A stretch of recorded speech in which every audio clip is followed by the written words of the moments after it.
Salut à toutes, salut à tous, bienvenue sur la 4e étape de Tirreno Adriatico. Encore une longue journée aujourd'hui, 190 km entre Norcia et Trasacco. Une étape plutôt vallonnée dans sa première moitié, puis plate sur la fin. Il y a deux grosses ascensions à monter dès le début. On commence par 14 km d'ascension. On attaque directement par une ascension, la Forca della Civita, 14 km à 4%. Et puis ensuite, ça sera plutôt en descente. Il y aura une nouvelle ascension qui sera non répertoriée avec 7 km à 5% quand même. Il n'y a pas de point de la montagne au sommet, mais c'est quand même une belle ascension. Et puis à mi-course, on aura la Vallico La Croqueta, 12 km à 6% de moyenne.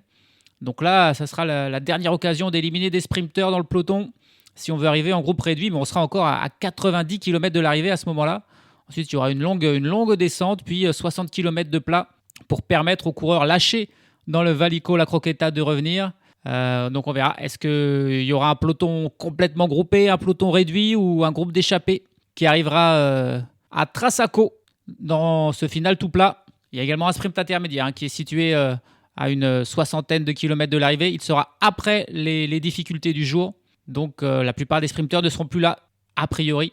Et du coup, ça sera peut-être plus pour les joueurs du classement général qui iront chercher ce sprint et les secondes bonus, à moins que bien sûr que l'échappé soit toujours devant à ce moment-là.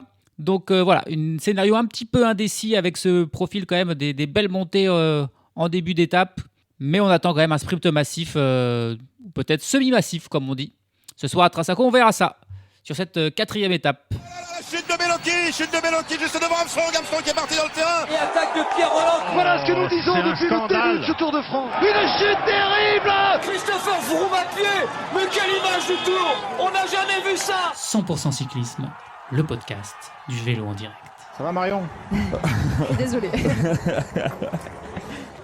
Et sans surprise, dès le kilomètre 0, le premier attaquant du jour, c'est Manuele Tarozzi avec son maillot vert sur les épaules de meilleur grimpeur.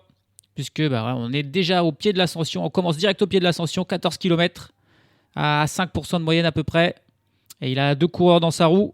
Il y a peut-être du monde qui va vouloir prendre l'échappée aujourd'hui. Ça peut être une étape, même si il y a un final quand même plat et long, ça pourrait peut-être le faire. Allez, pour une fois là, et on l'a eu, les premières échappées, il y avait eu Tarozzi tout seul. Ensuite, il y avait eu Baïs et Conforti un petit peu aussi là, isolés. Personne n'avait voulu prendre. Là, aujourd'hui, ça se bat un peu plus. Il y a plein d'attaques dans le peloton. Pour l'instant, pas trop de différence a été fait dans cette ascension. Un peloton qui va en file indienne, là, ça monte très vite. Il y a même des coureurs qui commencent à être lâchés derrière, probablement des sprinteurs. Devant, ça attaque, on a Mark Donovan et Roger Adria qui ont réussi à faire un petit écart là, alors que Tarozzi, lui, a été plutôt repris. Allez, Roger Adria qui poursuit son effort et qui lâche même Mark Donovan pour passer en tête. Il passe seul en tête, là, au sommet de la difficulté. Mark Donovan est à une 5-10 secondes derrière lui. Et derrière, c'est le peloton. Et on a Manuele Tarozzi qui sort du peloton pour aller prendre 2 petits points. 5 points pour Adria, 3 points pour Donovan. Et Tarozzi qui passe et qui sort du peloton. Le peloton qui est juste derrière lui. Il n'y a rien de fait pour l'échapper dans cette ascension. Désormais, on va redescendre. Quoique ça reste plat encore pendant une dizaine de kilomètres avant la véritable redescente. Mark Donovan et Roger Adria qui ont finalement été repris par le peloton. Et au même moment, il y a 2 autres coureurs qui tentent de sortir. On a Valentin Ferron de la Cofidis et Girsch Lemreise de la Team Picnic PostNL qui tentent de sortir. Allez, un coureur de la Polti Visit Malta, Mirko Maestri, qui sort à son tour. Mais encore une fois, pas d'écart significatif fait. C'est dur de sortir du peloton pour l'instant. Le peloton qui roule très vite.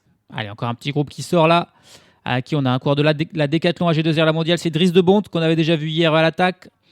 On a Rui Costa pour l'IF Education Easy Post, Lucas Hamilton pour Ineos Grenadier, Damian Osson pour la Q36.5, Frédéric Dversnes pour l'Uno-X Mobility et puis Rui Oliveira pour la Team Emirates XRG. 6 coureurs là qui vont probablement faire la jonction avec Mirko Maestri et avec Lemreise et Ferron qui sont toujours devant. Mais ils n'ont qu'une vingtaine de secondes d'avance sur le peloton, ça se bat toujours. Un coureur de la Red Bull Boransgro qui tente de faire le jump. C'est Jonas Koch, l'Allemand. Mais non, ça sort pas. On a fait déjà une quarantaine de kilomètres là. Et les attaquants qui viennent d'être pris. Peloton de nouveau groupé. Mais ça repart, ça rattaque aussitôt. On a qui là? On a Jonas Ruch de l'Intermarché Venti qui est reparti. Jorge Arcas de la Movistar, Guy Schlemreise encore de la Picnic Postenel, Mirko Maestri de la Polti Visit Malta qui lui aussi retourne, et puis William Bloom-Levy pour l'UNOX Mobility. Voilà, 5 coureurs de nouveau qui prennent un petit peu d'avance. Est-ce que cette fois-ci ils vont réussir à s'isoler? 130 km de l'arrivée et ça y est, l'écart est fait. L'échappée est partie, c'était celle-ci la bonne, hein. Il y en a beaucoup qui ont tenté, mais finalement c'est ce quintet Maestri, Lamreise, Arcas, Rouch et Bloom-Levy qui sont réussis à partir. Et voilà, ils ont d'un seul coup l'écart, le peloton s'est arrêté et l'écart a grandi. Ils ont 3 minutes 20 d'avance désormais. Ils ont pris ça en une dizaine de kilomètres, hein. Ils ont creusé cet écart. Ça sera eux, les attaquants du jour, qui vont essayer d'aller au bout. 100 km de l'arrivée, on approche de la fameuse ascension qui pourrait être décisive. La Valico, la Croqueta, c'est 12 km à 6% qui devront faire mal aux sprinteurs. Les échappés sont toujours ensemble, ils ont au-dessus de 5 minutes d'avance, hein. Ils ont bien travaillé. Derrière, c'est plutôt la Team Emirates qui roule. On va profiter de ce moment-là, avant l'ascension, pour faire un petit focus sur un des coureurs. Alors, c'était pas facile de choisir, hein. Là, je vous avoue, entre William Bloom-Levy de l'UNOX Mobility, Mirko Maestri de la Team Polti Visit Malta, Guy Schlemreise de la Team Picnic Postenel, Jorge Arcas de la Movistar ou Jonas Rouch de l'Intermarché Venti, sincèrement, je ne savais pas lequel faire parce que j'ai regardé. Parmi ces 5 coureurs, à eux 5, hein, ils totalisent un total de 1 victoire professionnelle. Une seule victoire.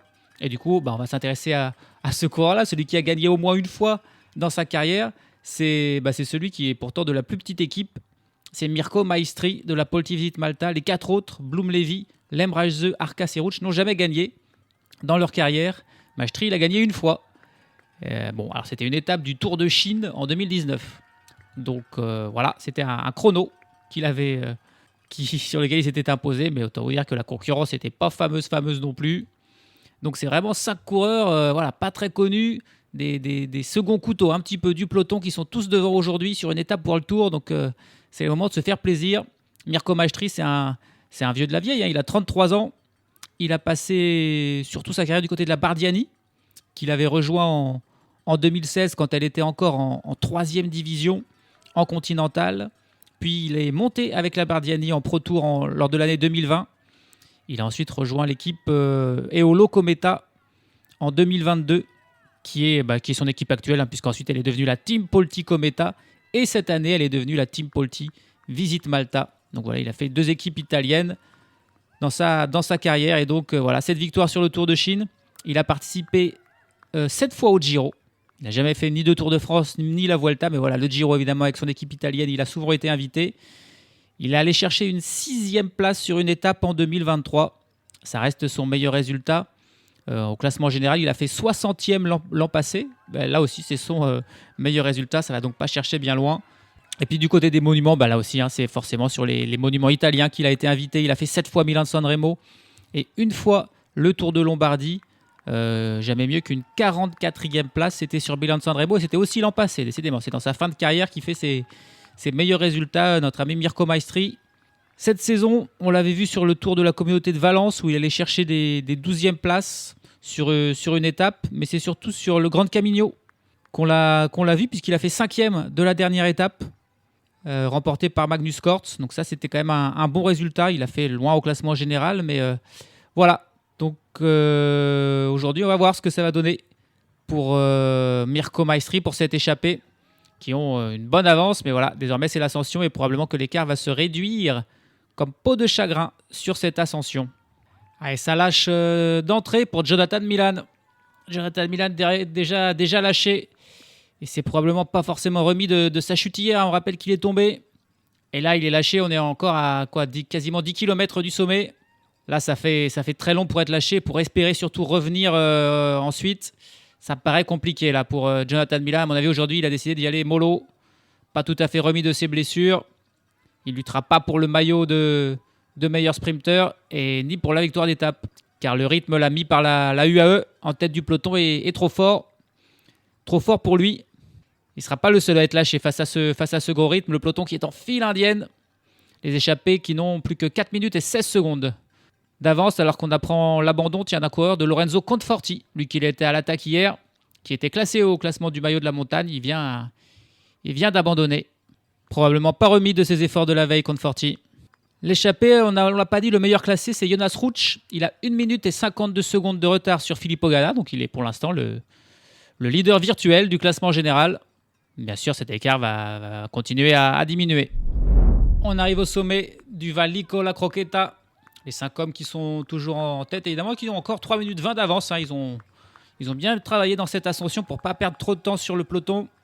On a vu Steven Kruijswijk prendre le relais des Emirates en tête du peloton. Quelques coureurs lâchés, mais un peloton encore très très groupé. On a vu Brian Cocard notamment se débattre là en queue de peloton pour rester au contact. On a eu finalement assez peu de coureurs lâchés. Ils sont encore bien une centaine, je pense, dans le peloton. Qui prendra les 5 points au sommet? Est-ce qu'ils vont se battre pour ces points? C'est pas sûr. Ils ont encore pris... aucun de ces coureurs n'ont pris des points. Peut-être Mirko Maestri de la Pole Team Malta va s'en soucier. Pour l'instant, c'est bel et bien lui. C'est Mirko Maestri qui mène devant Gisle Reise, Arkas, Blumlevi. Jonas Ruch est un petit peu derrière. Il est où Jonas Ruch? Ça y est, il revient, voilà.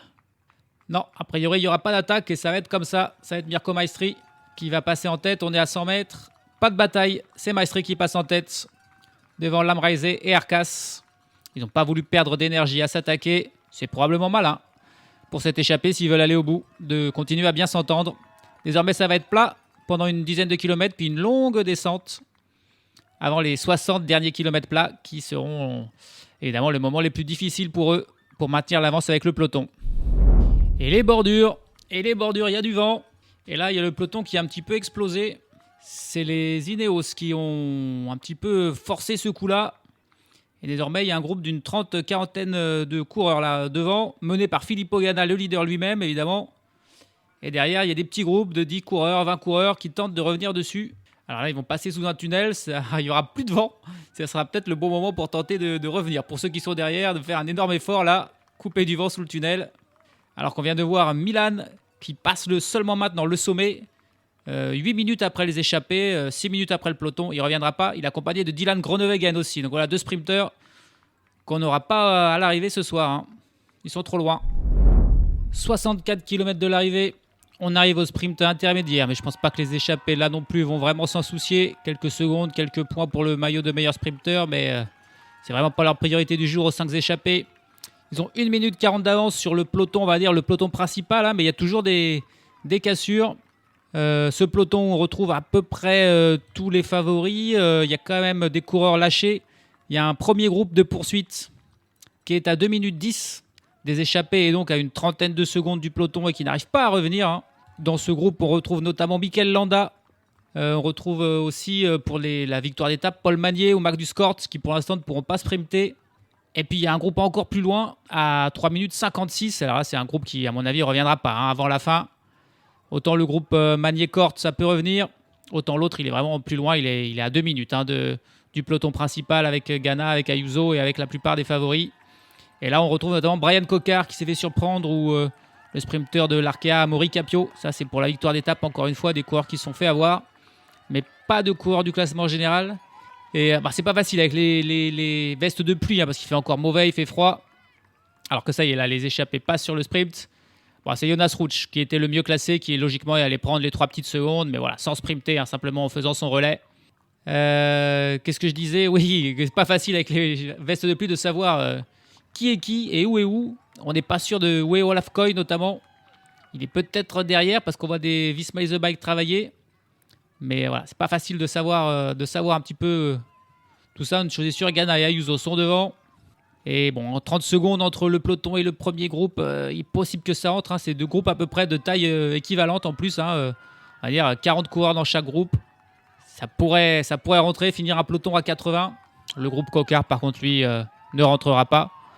Pas plus que Milan et Groenewegen qui sont eux quasiment à 10 minutes. On a passé là les 50 km de l'arrivée. Les échappés n'ont plus qu'1 minute et 6 secondes d'avance sur le peloton principal, toujours mené par Ineos. On voit souvent Ganna passer des relais. Et derrière, il y a encore un groupe qui n'est toujours pas rentré. Hein, le groupe qui était à 30 secondes. On y retrouve également Derek G. Il y a Derek G aussi qui a été pris dans ce groupe et on le voit souvent mener d'ailleurs en tête du groupe. Le groupe avec encore Paul Magnier, Magnus Cort et Mikel Landa. Ça roule à tous les étages là, hein. Aussi bien les échappés devant, le groupe mené par Ineos derrière le peloton, hein, tous ceux qui veulent rentrer. On est toujours c'est une longue descente là, donc ça va très très vite. On n'est pas encore sur la partie tout à fait plate où peut-être les choses vont finalement finir par se calmer. Eh ben ça ne se calme pas, au contraire là. Là c'est sur la partie plate et il y a encore beaucoup de vent et le peloton principal est de nouveau en train de se casser en plein de groupes. Et là il y a un groupe de 6-7 coureurs qui a pris un petit peu d'avance avec Filippo Ganna notamment. Qui a d'autres dans ce groupe avec lui? Il a au moins un équipier, il y a un Groupama, il y a 3 Emirates avec lui et puis c'est tout. Voilà, ils ont pris une belle avance là sur le peloton principal. Et du coup, qui va rouler? Parce que c'est pas les Ineos ni les... Je pense que Ayuso est là. Hein. C'est Lorenz de Plus, le coureur d'Ineos avec Filippo Ganna. C'est Quentin Paché pour la Groupama. Et puis on a Juan Ayuso pour la UAE avec Isaac Del Toro et Félix Groschartner. Ils sont 6. Ils sont 6 devant et là, d'un coup, ils ont pris 20 secondes d'avance, j'ai l'impression, sur le peloton principal. Et donc, voilà, il n'y a pas d'Ineos, pas de UAE qui vont rouler dans le peloton. Qui va entamer la poursuite derrière? Je ne sais pas. Certainement la Red Bull, Boransgro peut-être. L'équipe de Jay Hindley qui doit faire quelque chose là. Les échappés sont toujours devant, mais ils n'ont plus que 48 secondes d'avance sur ce second groupe d'échappés qui vient de partir. Mais alors là, c'est un échappé luxe, avec Ganna et Ayuso notamment. Toujours bien placés les deux. Hein. Depuis le début, ils se lâchent pas. On est à 42 km de l'arrivée. Et la course est vraiment très très animée là. Ça n'a pas marché finalement. Ça y est, ils sont repris, les 6 hommes là. Avec Ganna, Ayuso, Quentin Paché. On a vu la Bahreïn Victorieuse qui a pas mal roulé. Les équipiers d'Antonio Tiberi qui se sont inquiétés et qui ont ramené à la raison Ganna et Ayuso. Et du coup, ils sont plus qu'à 14 secondes, on va dire, des vrais échappés, ceux qui sont partis depuis le départ, dans cette longue ligne droite. Alors qu'on annonce Simon Yates, lui, lâché. Il est lâché aussi, Simon Yates. Il est à 1 minute 10 des échappés, à 1 minute du peloton. Il est en train de perdre. Il avait déjà perdu du temps hier. Et bien, il va en reperdre aujourd'hui, a priori, parce que là, le vent souffle très fort et c'est vraiment très dur de revenir. En plus, il est dans un tout petit groupe de 6-7 coureurs et il n'a pas d'équipier. Donc, autant vous dire que là, Simon Yates, ça sent l'adieu au classement général. Ah, la chute là, de Jonas Ruch dans l'échappée. Heureusement, il était le dernier des 5 là, dans un virage avec un petit peu de boue. Hein. Les routes sont quand même pas top. Et il a glissé, Jonas Ruch. Les échappés qui ont repris un petit peu de champ, enfin un tout petit peu. Ils ont 30 secondes d'avance à 25 km de l'arrivée. Jonas Ruch, il est tombé et il est immédiatement évidemment repris par le peloton. Il a réussi à repartir, hein, ça va, mais voilà. Toute chance de victoire s'envole là pour l'Allemand de l'Intermarché-Venti. Ils sont plus que 4 devant désormais. Arcas, Blum-Levy, Maestri et Lemreise. 20 km de l'arrivée. Les échappés qui vont bientôt être pris. Ils n'ont plus que 8 secondes d'avance. Le groupe Simon Yates, lui, est à 50 secondes derrière. Dans le peloton, c'est toujours Ineos qui mène. Hein. Ils sont infatigables. Et puis, on a vu un problème, une crevaison là pour Mikel Landa, qui avait a priori réussi à revenir dans le peloton. Malheureusement, il a crevé. C'était vraiment pas le bon moment là. Il a dû être, je pense, désormais dans le groupe Simon Yates peut-être. Mais il va perdre du temps, à mon avis, Mikel Landa, avec cette crevaison à un moment inopportun. Et le peloton qui a légèrement ralenti. Et ça permet au groupe de derrière finalement de rentrer. Le groupe Yates avec Landa, avec Dereggi, avec Paul Magnier. Et on a un peloton désormais un peu plus groupé. Oh là, ça a mis longtemps, mais ils ont réussi à revenir. Bon, il y a au moins 60-70 personnes. Et les échappés, alors c'est incroyable, les échappés, ils avaient 8 secondes d'avance. Ils en ont 28 désormais. Ils ont repris 20 secondes en 5 km. On est à 15 km de l'arrivée. Et ils ont décidé de ne pas abdiquer, de faire travailler le peloton jusqu'au bout. C'est beau, belle résistance. On n'en a pas parlé, mais Mathieu Van Der Poel est bien là dans ce groupe. Et vu que la plupart des sprinteurs ne sont pas là, il devient un des favoris. Et il semblerait que Olaf Koy, en fait, il soit bien là. Le coureur de la Visma Lease Bike a réussi à passer la montagne et à revenir, où il était peut-être là depuis le début, mais il est là, Olaf Koy. Ça devient les 2 grands favoris du jour, puisque Milan n'est pas là. Et d'autres sprinteurs également ont été lâchés. Et puis, c'est aussi bon pour Paul Magnier, qui vient de rentrer, même s'il a fait beaucoup d'efforts. Il devrait pouvoir participer au sprint. Une fois qu'ils auront rattrapé les échappés quand même, qui ont repris un petit peu de temps. Mais c'est incroyable, ils tiennent toujours, on est à 5 km de l'arrivée. Ils ont 16 secondes d'avance, l'écart qui était encore redescendu à 10 secondes. Puis voilà, on voit des longues lignes droites et on les voit le peloton, on a l'impression qu'il est derrière. Et en fait, il est juste là. Alors que du coup, là, on attaque dans l'échappée. On sent que c'est peut-être possible, vu que ça... c'est Rory Erkas pour la Movistar qui attaque. Et puis ça aussi, attaque aussi dans le peloton, tiens, avec Ben Illy. Et c'est Van Der Poel qui le contre. Ouais, alors là, Van Der Poel, mais c'est incroyable. Franchement, il fait pas le même sport que les autres. Il y a une toute petite montée là. Et c'est là où il fait une énorme différence, Mathieu Van Der Poel. Et derrière, c'est Filippo Ganna qui fait la poursuite, qui reprend Ben Illy. Et qui le double et qui revient. Oh là là. C'est Ganna qui est à la poursuite de Van Der Poel. Van Der Poel qui est intercalé désormais entre, on va dire, le peloton et les 3 échappés. Et les 4 échappés. Non, les 3, il y a un échappé qui n'a pas pu suivre. Là, j'ai pas vu c'était lequel. Et il est repris, Van Der Poel. Et il se relève. On a Maestri, on a Bloom-Levy et on a Arkas. C'est Lamrise qui n'a pas pu suivre. Alors que dans le peloton, Ben Illy en remet une, voilà, comme d'hab. Une fois que Van Der Poel... Oh, Ben Illy, il revient sur les échappés d'un coup. Il arrive sur les échappés, Ben Illy. Forcément, il n'y avait que quelques secondes. Et du coup, les échappés, ils essayent de... faut s'accrocher. Là, la roue de Ben Illy, c'est Mirko Maestri qui prend la roue. Bloom-Levy, Arkas, mais le peloton est juste derrière. Et ça va revenir. C'est un coordonné au ski roule, c'est pas Ganna cette fois-ci. C'est encore Lorenz de plus, que l'on voit beaucoup travailler depuis ce début de Tirreno Adriatico. Ben Illy qui continue son effort, il se relâche pas, pourtant le peloton est vraiment juste derrière. Alors que ça lâche pour Rory Erkas dans les échappées. Il n'a pas pu suivre le rythme de Ben Illy, il n'y a plus que Maestri et Bloom-Levy qui suivent l'Irlandais. Il relâche pas son effort, Ben Illy, l'écart est infime, mais l'écart est là. Et d'ailleurs, ça y est, on va lui passer un relais. Mirko Maestri qui tente de passer un relais. On est à 2,5 km de l'arrivée. Ils sont toujours pas repris. Et derrière, le peloton qui se regarde un petit peu. Et on a un coureur de la Quick Step qui tente de sortir. 7 secondes. 7 secondes d'avance pour le trio Illy, Maestri, Bloom-Levy. Sur le peloton, on vient de passer les 2 km. Qui va s'organiser derrière? Il y a quelques sprinteurs, mais pas tous. Donc voilà, il n'y a pas le train de la Lidl Trek pour amener Milan. Ils vont pas s'en soucier. Est-ce que quelqu'un va réussir à s'organiser, une équipe? La Soudal Quick Step, là, ils ont Paul Magnier, donc cette attaque était un peu étrange. Ils sont pourtant nombreux dans le peloton, mais voilà, il n'y a pas de vrai train, il n'y a pas de gros sprinteurs. Je ne sais pas qui y a pour aider Van Der Poel. J'ai l'impression qu'Olaf Koy, il est un peu tout seul. Du coup, on a qui roule, on a l'Emirates, j'ai vu rouler, la Soudal Quick Step. On va passer la flamme rouge et 10 secondes d'avance. 10 secondes d'avance pour Ben Illy, accompagné toujours de Maestri et Bloom-Levy qui ont passé toute la journée devant ou presque. Ah là là là. Est-ce que ça pourrait aller au bout? Il n'y a que Ben Illy qui roule et c'est le plus frais. C'est son style aussi d'être généreux. Et pour l'instant, il s'accroche les 2 autres derrière. J'ai bien l'impression que c'est la Soudal Quick Step qui travaille dans le peloton, mais il y a un bel écart et ça y est, là, on est à quoi, 800 mètres? Ça pourrait bien le faire pour l'échapper.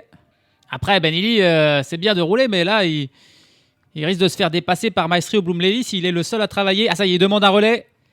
Et on lui passe pas de relais. Et du coup, le peloton qui revient. Et ouais, le peloton qui revient. Et ils sont repris à l'instant à 500 mètres. Ah, quoique Maestri qui prend la tête du peloton. Maestri qui tente de lancer. Ouais, là, c'est peine perdue. Il a Paul Magnier, je crois, dans sa roue. Van Der Poel aussi qui est là, qui va tenter de doubler avec Olaf Koy sur sa droite. Et Van Der Poel qui est passé. Et là, c'est Olaf Koy qui finalement passe Van Der Poel sur la ligne.